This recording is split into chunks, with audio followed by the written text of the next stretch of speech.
धर्म स्नेही बंधुओं, कल चर्चा हुई थी कि संसार का सारा जुड़ाव केवल ज्ञान के आधार पर है। किसके आधार पर? बिगड़ा हुआ कौन है? हाथ, पाँव, नाक, मुंह, कौन बिगड़ा है? या हमारा ज्ञान? सुधार किसमें करना है? नाक में? यदि मान लो किसी कोई की दृष्टि खराब है, सामने वाले को खराब दृष्टि से देखता है, सामने वाले को खराब दृष्टि से देखता है, तो इस आंख का ऑपरेशन करवाना पड़ेगा या भावों को सुधारना पड़ेगा? कहने का अभिप्राय ये है कि भाव जो है वो ज्ञान का परिणमन है। भाव क्या है? ज्ञान का परिणमन है। तो भाव सुधारो या ज्ञान को सुधारो, एक ही बात है ना? तो जितना भी कल मैंने ये बताया था कि जितना भी जुड़ाव है वो मात्र ज्ञान के अंदर है और कहीं नहीं है। यदि सुधारना है तो किसको सुधारना है? ज्ञान को सुधारना है। आप किसी भी चीज से जुड़े हैं, कहते ना, अरे हम तो उससे बहुत जुड़े हैं, या हम, मुझे वो वस्तु बहुत फेवरेट लग है मेरी, तो या वो तो मेरा फैन है, या मैं उसका फैन हूं। तो किस चीज से बने? हाथ से, पांव से, नाक से, आंख से? किस चीज से बने हो? भाव से। किससे बने हो? भाव से। अब मान लो एक पेन है, अब ये पेन है सोने का है, ये नहीं, ये तो प्लास्टिक का है। मान लो ये पेन है और सोने का पेन है।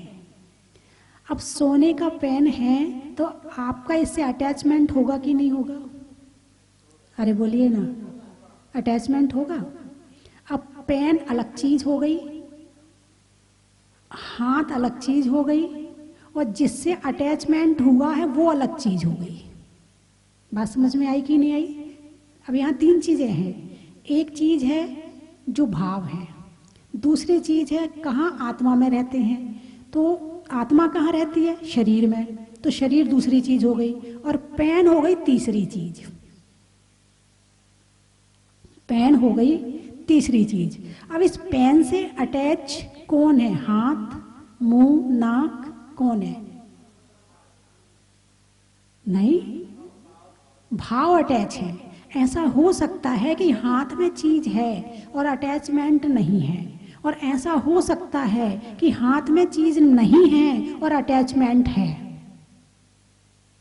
तो जुड़े किससे हो? ज्ञान से। अब मान लो इस पेन से जुड़ गई और ये पेन सोने का है।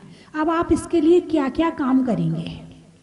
इसकी रक्षा करेंगे, हैं? अच्छे से रखेंगे, संभाल के रखेंगे, हैं? और जेब में भी रखेंगे तो कोट में अंदर वाले जेब में रखेंगे। निकालेंगे तो बड़े ध्यान से निकालेंगे। कोई कहेगा भाई सब जरा पेन देना, ना जी ये वाला पेन नहीं दूंगा, ये सोने का पेन है, भूल गया तो सामने वाले को भी मना कर दोगे। क्यों? क्योंकि इससे अटैचमेंट है, तुमने इसकी रक्षा करी। अब बाई चांस वो पेन कभी आप किसी को दिया, आप एकदम भावुकता में आए, सामने वाले ने मांगा, आप भूल गए कि ये पेन सोने का है और मेरा है, ये भूल गए आप, और आपने वो पेन दे दिया और आप वहां से निकल गए। अब क्या होगा? चिंता होगी कि नहीं होगी? अरे बोलिए ना, होगी? अच्छा, टेंशन होगी कि नहीं होगी? वो भी होगी। और बाई चांस वो पेन कोई और उसकी दुकान से उठा के ले जाए, तुम उसके यहाँ मांगने गए, अरे बोले मुझे तो पता ही नहीं था कि ये पेन सोने का है, तो मैंने तो यहीं छोड़ दिया था, अब तो यहाँ पर है ही नहीं है, अब ना जाने कौन उठा के ले गया। अब क्या होगा? अब वो पेन की याद कितनी दिन तक आएगी? उस पेन के कारण से दुख होगा कि नहीं होगा? उस पेन के कारण से क्रोध आया कि नहीं आया? अरे क्यों छोड़ दिया, कैसे भूल गया मैं? क्रोध आया कि नहीं आया? जब तक वो पेन हाथ में था और जब चार जनों के सामने आप बैठते थे, उस समय अभिमान आता था कि नहीं आता था?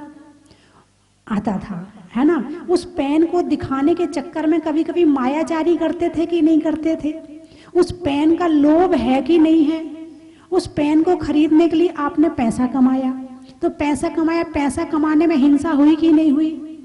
उस पैसा कमाने में झूठ बोला कि नहीं बोला, चोरी करी कि नहीं करी, कुशील परिग्रह, सब काम होंगे। तो एक पेन के कारण से, अटैचमेंट के कारण से, किसके कारण? पेन के कारण नहीं। पेन तो तुमसे कह ही नहीं रहा कि मैं तुम्हारा हूं, तुम कह रहे हो पेन मेरा है। गलती कौन कर रहा है? अरे बोलिए ना। और हम में भी हम कौन है? शरीर है हम नाक हैं, हम कान है, हम कौन है? अरे बोलिए ना। हम आत्मा हैं, मैं आत्मा हूं। मैं कौन हूं? आत्मा हूं। तो अब एक आत्मा ने एक पेन से अटैचमेंट किया तो उसका मन बाहर की तरफ गया, उसका मन पेन में था। मन कहाँ है? पेन में। अब उस पेन के कारण से मन ने क्रोध भी किया, मान भी किया, मायाचारी भी करी, लोभ भी किया, उसने राग भी किया, उसने द्वेष भी किया, उसने दुख भी सहन किया, उसने कष्ट भी सहन किया, उसने सर्दी गर्मी बरसात सब कुछ सहन किया, एक पेन, सोने के पेन के कारण से। और यदि सोना से अटैचमेंट नहीं होता, यदि उस वस्तु से अटैचमेंट नहीं होता, तो उसको सबसे पहले कमाने के लिए मेहनत नहीं करते। जब कमाई नहीं तुमने तो तुम्हारे पास में है ही नहीं, तो उसमें तुम्हारा मन भी नहीं जाता। जब तुम्हारे पास में वस्तु है ही नहीं और जब मन ही नहीं गया तो उस वस्तु से संबंधित क्रोध मान माया लोभ भी नहीं होता। उस वस्तु से संबंधित जो है हिंसा झूठ चोरी कुशील परिग्रह भी नहीं होता। अब मुझे ये बताओ कि जो सारा अटैचमेंट है वो केवल ज्ञान के अंदर है, इस वस्तु का चित्र मेरे आत्मा में है, बस। वस्तु मेरी आत्मा में नहीं है, ये पेन मेरी आत्मा में नहीं घुस सकता है, केवल इस वस्तु का चित्र ही मेरी आत्मा में घुसता है। और चित्र घुस गया, चित्र जैसे आईना है। अब एक पेन किसी आईने के सामने जाएगा तो चित्र झलका कि नहीं झलका? झलक गया। ऐसे ये पेन मेरे सामने आया तो मेरे आईने में झलक गया। ज्ञान कैसा है? दर्पण के समान है। ज्ञान कैसा है? दर्पण के समान है। अब उस आईने में यदि तेल लगा हुआ हो तो धूल चिपकेगी। आईने में तेल लगा हुआ हो तो धूल चिपकेगी और नहीं लगा हुआ हो तो नहीं चिपकेगी। समय सार में एक बड़ा अच्छा उदाहरण आया है कि एक व्यक्ति अपने शरीर पर तेल लगाकर शस्त्र चलाता है, पहलवानी करता है। और शस्त्र कहाँ मिट्टी में चलाएगा? पत्थर के स्थान पे तो पहलवानी होती नहीं, मिट्टी में होती है। उस शस्त्र से झाड़ियों को काटता है, उस शस्त्र से वो विद्याएं सीखता है और धूल से लिप्त हो जाता है। दूसरा व्यक्ति वो भी शस्त्र चलाता है, वो भी शस्त्र विद्या सीख रहा है, सब काम कर रहा है, वहां धूल मिट्टी में धूसरित होके एक को धूल चिपक गई और एक को धूल नहीं चिपकी। कारण क्या है? तेल। कारण क्या है? तेल। एक के शरीर में तेल लगा था तो धूल चिपक गई और एक के शरीर में तेल नहीं लगा था तो धूल नहीं चिपकी। जितनी धूल बाई चांस थोड़ी बहुत बैठ भी गई थी, उसने कपड़े से झाड़ी, साफ हो गई। और एक ने तेल लगाया था, अब वो कितना कपड़े से झाड़ ले, निकलने वाली नहीं है। तो ठीक ऐसे ही बाहर के चित्र हमारे अंदर यदि चिपक रहे हैं तो उसका कारण है राग। राग हमारे अंदर में तेल के समान काम करता है, मोह हमारे अंदर में तेल के समान काम करता है। जैसे ही कोई वस्तु हमारे सामने आई, उसका चित्र यदि वो हमें अच्छी लगी तो चिपक गया, वाह क्या चीज है, घुस गई अंदर। और जबकि वस्तु नहीं घुसी है। ये तो बड़ी अच्छी बात है कि ये चीजें इतनी स्थूल हैं कि सूक्ष्म से चिपक नहीं पाती, केवल इसका चित्र ही चिपकता है। और इन चित्रों को चिपकाने के लिए सारी जिंदगी कितनी मेहनत करते हैं। कितना भी धन इकट्ठा कर लिया तो सारे धन का चित्र ही तो अंदर में इकट्ठे हुए हैं। अरे बोलिए ना, सारे धन तो अंदर नहीं गया ना, धन तो अंदर नहीं। कपड़े तो तुमने चलो फिर भी पहन लिए, इस शरीर को पहना दिए। मकान पहनाया गया शरीर को? नहीं। गाड़ी पहनाई क्या शरीर को? नहीं। फिर भी मोह है कि नहीं है? मेरी गाड़ी है, मेरा हार, मेरे कपड़े, मेरा ये जो मेरा मेरा कहलवाने वाला है, ये कौन है? अब ये इसको ढूंढना है, ये मिल जाए बस। इसको निकाल के यदि बाहर कर दिया ना तो सारा काम सेट हो जाएगा। संसार के जितने दुख हैं ना सब खत्म हो जाएंगे। ये जो मेरा मेरा कहलवाने वाला कौन है, और ये बाहर नहीं है, ये अंदर ही है।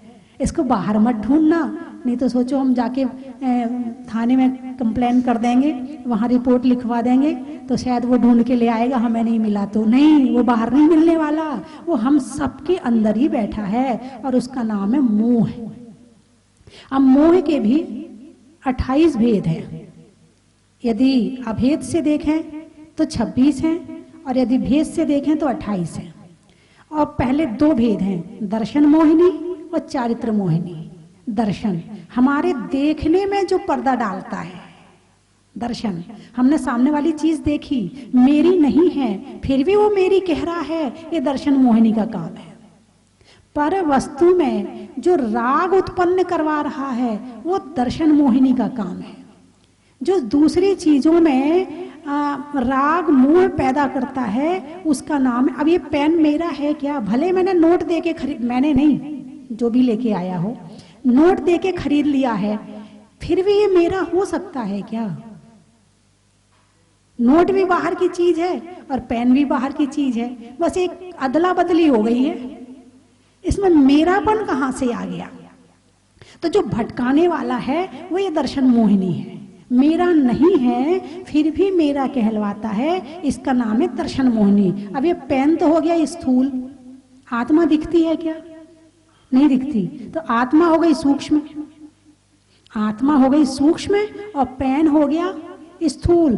अब सूक्ष्म स्थूल को अपना मानता है जबकि वो खुद सूक्ष्म है, और स्थूल को कहता मेरा है, जबकि स्थूल स्थूल रहेगा और सूक्ष्म सूक्ष्म रहेगा। संसार का हर द्रव्य स्वतंत्र है, कोई किसी को परिणमन नहीं कर सकता। सूक्ष्म कभी स्थूल नहीं बन सकता, स्थूल कभी सूक्ष्म नहीं बन सकता। ये पुद्गल कभी आत्मा नहीं बन सकता और आत्मा कभी पुद्गल नहीं बन सकती। 3 काल में नहीं, कितना मेरा मेरा कर लो, बन ही नहीं सकती है। एक ऊंट था, एक सेठ थे, तो वो कहीं जा रहे थे, तो उस ऊंट बहुत सारे थे, तो सारे ऊँटों को जब रात्रि विश्राम के लिए रुके तो सारे ऊँटों को बांध दिया। ठीक है, एक के लिए रस्सी कम पड़ गई, एक ऊँट के लिए रस्सी नहीं थी। तो उन्होंने सेठ जी से कहा, सेठ जी इसके लिए तो रस्सी है नहीं, क्या करें? बोले कुछ मत कर। तो झूठ मूठ को यूं उसके हाथ में, गले में हाथ घुमा और झूठ मूठ को वो जो कील लगा के ठोंकते हैं, क्या कहते हैं उसको, वो लगा के और उसकी झूठ मूठ को बांध दिया। ऊँट आराम से बैठ गया। ठीक है, अब उसके बाद में सुबह हुई, सारे ऊँटों की रस्सी खोली गई तो सब चलने लगे। अब वो उठे ही ना, अब वो ऊँट उठे ही ना, भाई क्यों नहीं उठ रही है? अब फिर सेठ जी के पास गए, बोले ऊँट को खोल दो। बोले वो बंधा ही नहीं है तो कैसे खोलूं? नहीं, वो भावों से बंधा है। किससे बंधा है?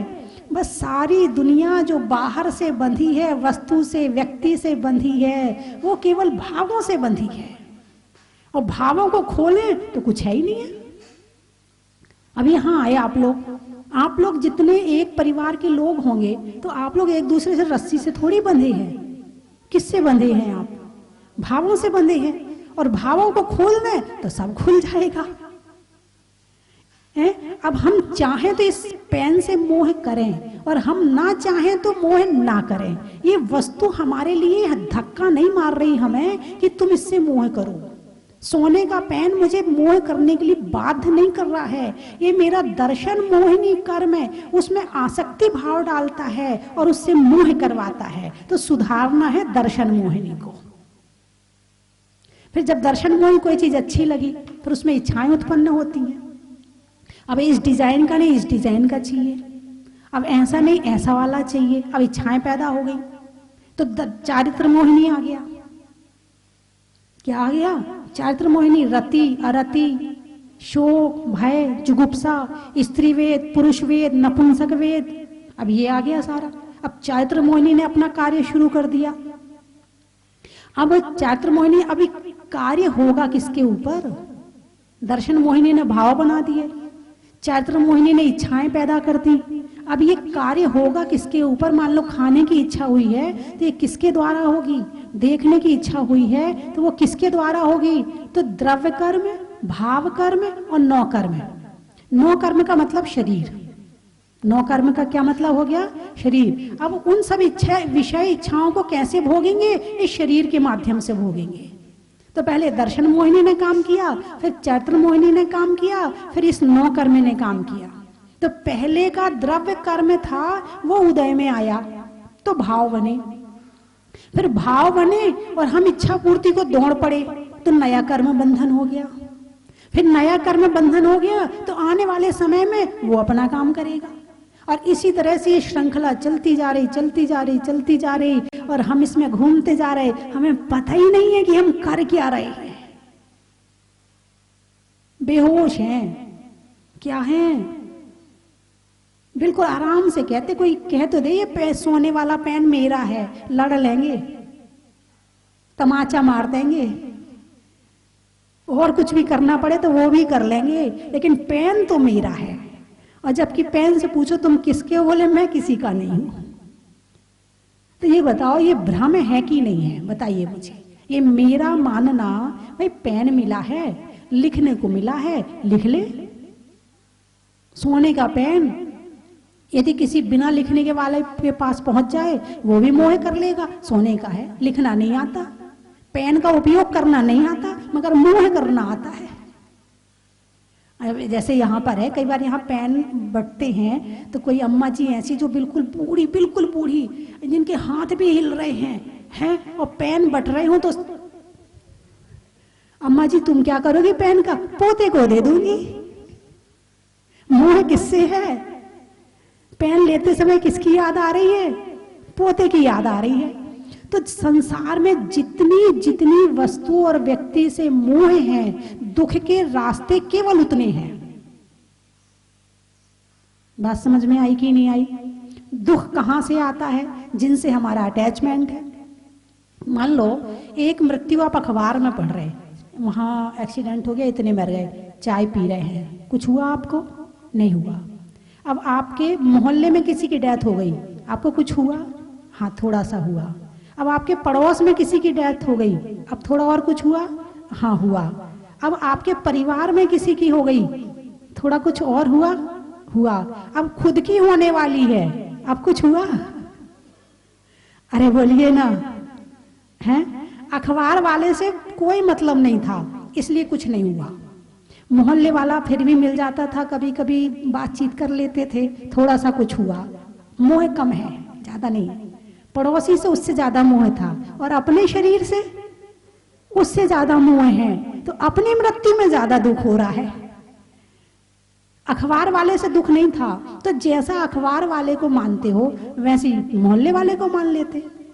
मानने वाली बात तो ये है ना, और तो कुछ भी नहीं करना है, मानना ही तो है, ना कुछ छुड़ाना है, ना कुछ दिलाना है, कुछ भी नहीं करना, मानना ही तो है। तो जैसा मानना उस अखबार वाले के प्रति था, वैसा ही मानना उस मोहल्ले वाले के प्रति हो जाता, वैसा ही मानना पड़ोसी के प्रति हो जाता, और वैसा ही मानना इस शरीर के प्रति हो जाता। तो जैसे अखबार वाले में दुख नहीं हुआ था, वैसे इसमें दुख नहीं होता। तो दुख का कारण क्या है? सामने वाले की मृत्यु या हमारा मोह? अरे बोलिए ना, हमारा मोह है। क्या है? हमारा मोह है।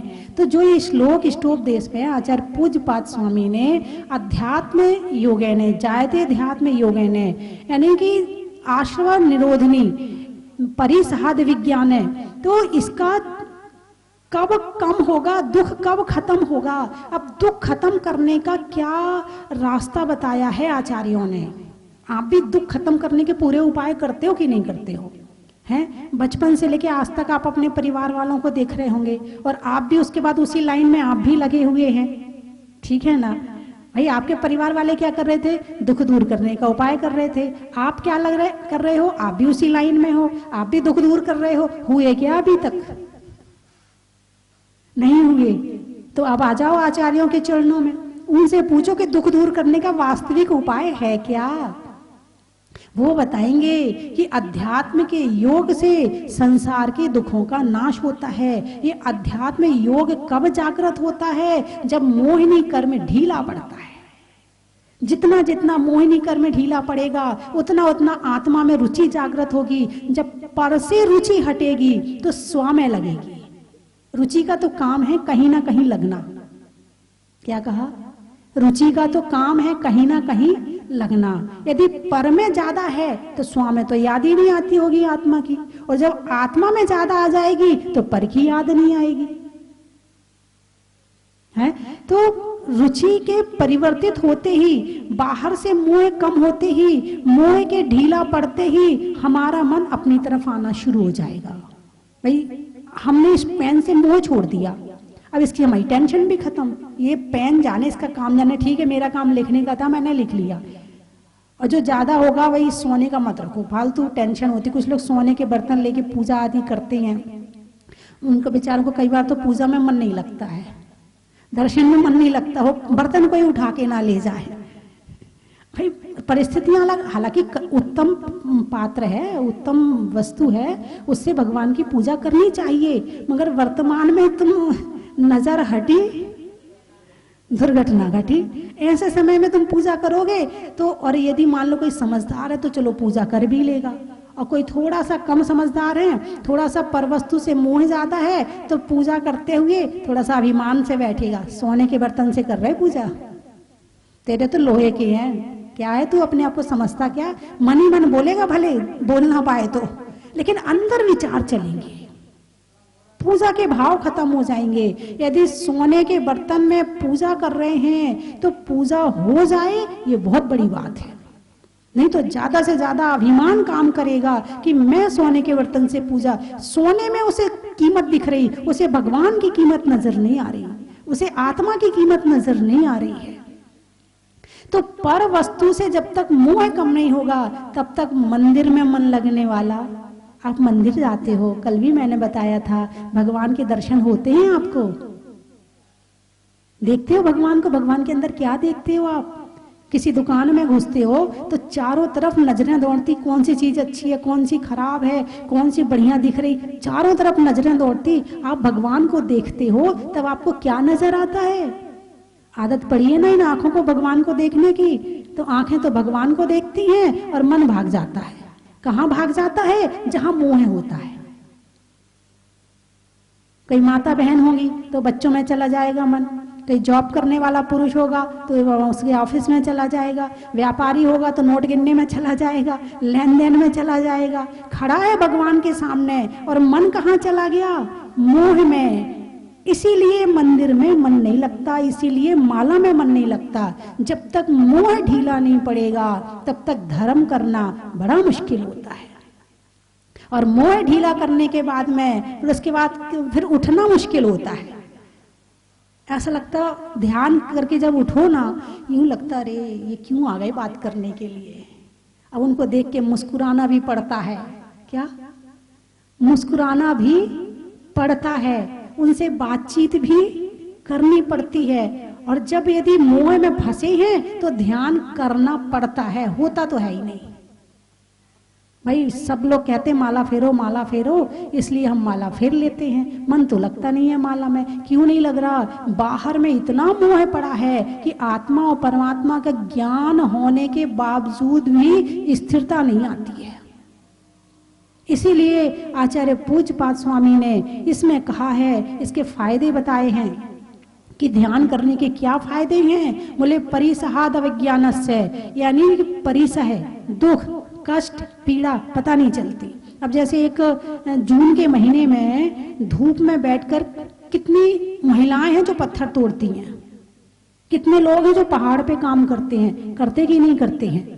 कितने मकान बनते हैं उस समय पर, खूब मकान बनते हैं और सब धूप में काम करते हैं। मैंने तो यहाँ देखा कि लोहा काटने वाले धूप के दिनों में यहाँ पर 12 बजे 2 बजे और धूप में लोहा काट रहे, वैसे ही लोहा गरम, ऊपर से धूप और ऊपर और आराम से काट रहे। उन्हें कुछ हो ही नहीं रहा, मैं देख रही हूँ।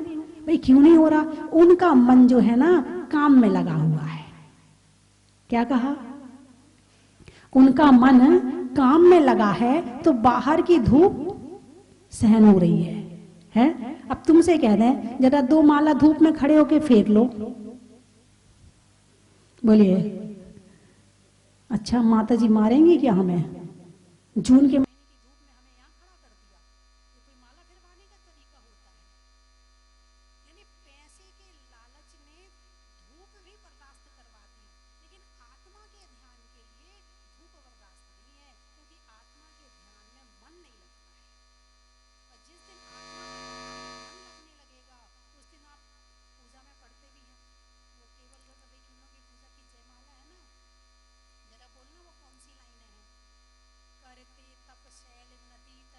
तुम्हारा पैसा तुमसे धूप सहन करवा सकता है तो तुम्हारा ध्यान तुमसे धूप क्यों नहीं सहन करवा सकता है? तुम्हारे अंदर पावर है, लेकिन उसका उपयोग केवल अभी बाहर के कामों में कर रहे हैं। यदि इसका उपयोग अंदर के कामों में होने लगे तो ये जीवन चमक जाएगा और इस जीवन की सार्थकता हो जाएगी। मगर धर्म में यदि मंदिर जाने पे जरा सा कष्ट मिल जाए, जरा सर्दी में चटाई पे बैठने ना मिले, फिर देखो कितना गुस्सा आएगा। इतनी व्यवस्था भी नहीं करी यहाँ पर कि चटाई बिछा देते, इतनी ठंडी का मौसम है और जमीन पे बिठाया हमें। और कहीं पर यदि सोने के हार बट रहे हों और वहां पर आपको जमीन पर बिठाया जाए और थोड़ा इंतजार भी करना पड़े तो क्या करोगे आप? बैठ जाओगे? उन पे गुस्सा नहीं करोगे कि अरे यहाँ चटाई नहीं बिछाई है? नहीं करोगे गुस्सा। यानी आत्मा का ज्ञान मिल रहा है वहां आपको गुस्सा आ रहा है, और जहां पर आपको सोना मिल रहा है वहां पर आपको गुस्सा नहीं आ रहा। कारण क्या है? रुचि सोने में ज्यादा है और खुद की आत्मा में नहीं है। और दुख कहां से दूर होगा? उस सोने से दुख दूर होगा या आत्मा के ध्यान से दुख दूर होगा? तो उसमें कुछ नहीं करना, कुछ भी नहीं करना, कोई मेहनत नहीं करना। सबसे सरल है आत्मा का ध्यान। सीधा सरल है मुक्ति जाना, कठिन ये संसार है। निज धर्म तो है सरल किंतु कठिन माया चार है। अब बताओ आप लोगों को दिन भर में कितना दिमाग खर्च करना पड़ता है, और मुझे आराम से बैठ के पढ़ते रहते हैं, कोई दिक्कत नहीं है। अब आप ज्यादा मेहनत का काम करते हैं या मैं मेहनत का काम करती हूँ? अरे बोलिए ना। मेहनत का काम तो आप करते, शारीरिक मेहनत, उसमें मानसिक मेहनत भी खूब लगती है। कितनों से भिड़ना, कितनों से लड़ना, कितनों को सुनाना, कितनों की सुनना। और यहाँ कुछ नहीं, यहाँ तो आराम से बैठ के अपने आत्मा की चर्चा करो और आराम से आत्मा का ध्यान करो। तलवार में म्यान का, थोड़ा सा बेश बढ़ा, तलवार में म्यान का, नहीं होने में मान का और करने में ध्यान का, अनाज में चने का, गर्मी में पने का, और जिसे अपना मान रहे उसे अपना नहीं मानने का।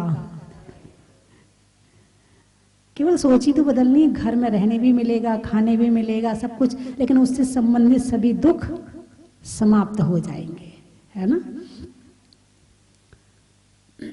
चलने में पात का, मित्रों में साथ का, तीर्थंकरों में मुनि सुब्रत नाथ का, वस्तुओं की टोह का, और संसारियों में व्यामोह का, और छोड़ने में मोह का। चलो छोड़ तो नहीं सकते हैं, कर्म के हरने का, भाव से तरने का, और मोह को कम करने का। एकदम से तो ये छूटने वाला है नहीं है। आम की बौर का, खाने में कौर का, और आने वालों में इंदौर का। महिलाओं में आटा का, फूल में कांटा का, और आने वालों में कोटा का। और कहां से आए? उज्जैन के जैन भी आए हैं। चेहरे पर नैन का, बोलने में बैन का, और आने वालों में उज्जैन का। और हरदा, छोड़ने में जर्दा का, शहरों में वर्धा का, और आने वालों में हरदा का। हो गए सारे? भोपाल, अच्छा। पूछने में हाल का, होने में निहाल का, और आने वालों में भोपाल का। चलो आज तो काफी लोग आए, अब धीरे धीरे आ रहे हैं लोग। दर्शन के लिए मंदिर भी खुल गया है और आज रात्रि विश्राम भी आप लोगों ने यहीं पर किया है। अब कोरोना धीरे धीरे, अब देखो महीने भर में और पता चलेगा दिवाली तक क्या हालत रहती है। माता जी खत्म हो जाए,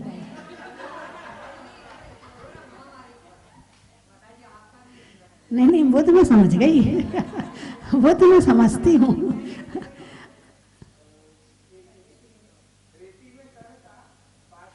अभी तो आपको मौका दिया जाएगा, आप यहाँ आके बोलना।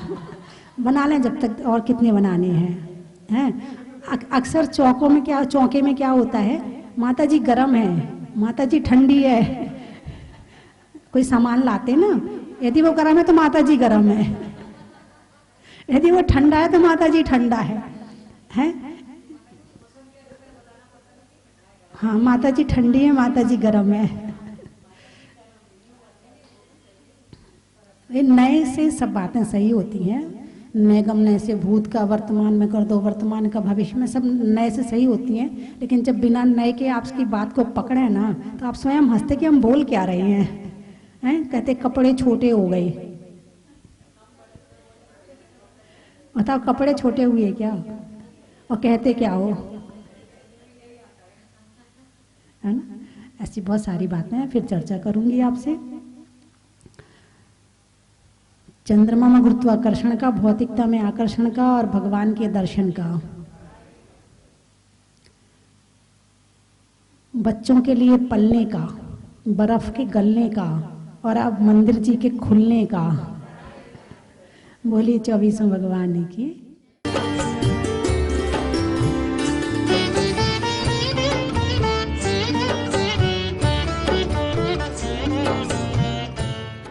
अरिहंत देव स्वामी शरण तेरी आए, शरण तेरी आए। अरिहंत देव स्वामी शरण तेरी आए, शरण तेरी आए। दुख से है व्याकुल करे मोह के सताए, करे मोह के सताए।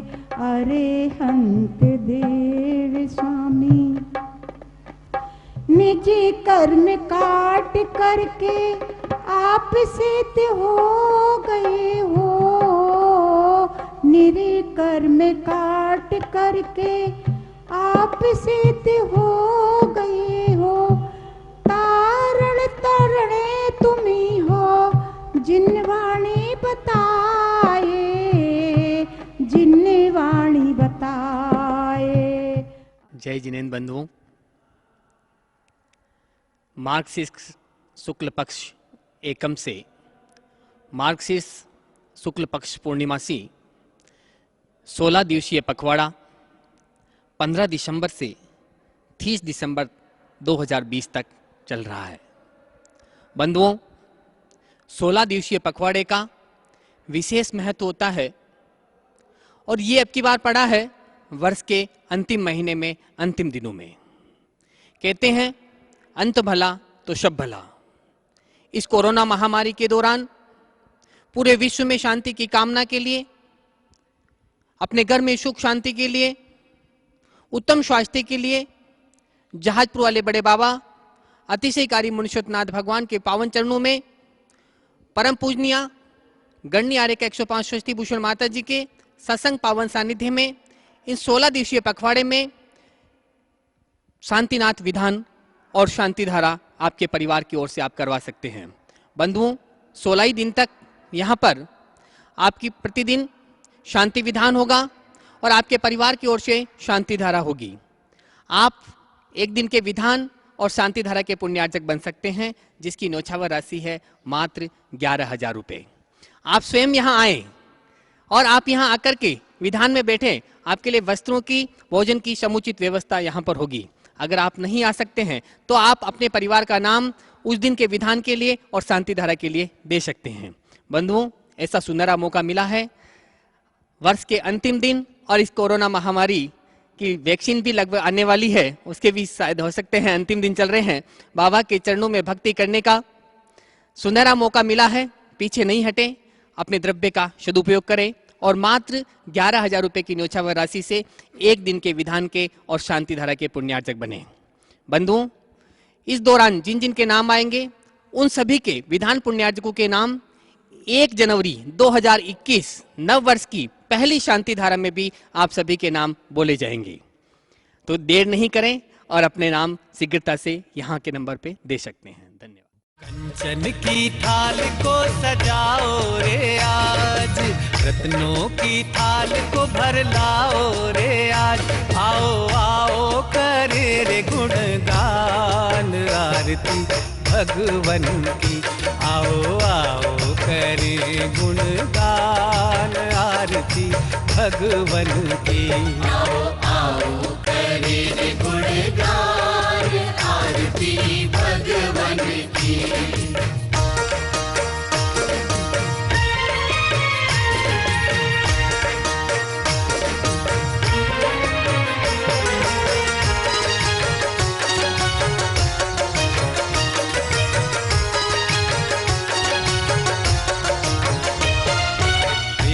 सुमित्र के राज दुलारे, माँ पद्मा जी के नैनों के तारे।